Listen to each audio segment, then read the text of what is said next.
Hey guys, welcome back to the channel. In this tech tutorial video, we're going to reveal to you how you can turn on or turn off the hardware acceleration in the Zen browser in 2026, or some may call it graphics as acceleration.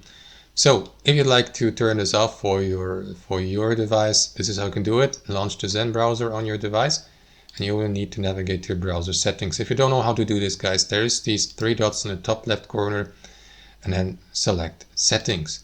Here in the general tab, guys, scroll down till you get to this section here, performance.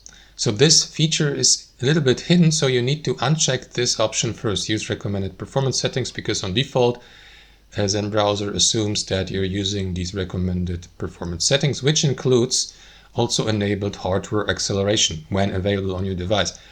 So to turn this off, unselect this checkbox, and then you may close your browser settings and we'll use Zen browser without hardware acceleration, or turn it back on again.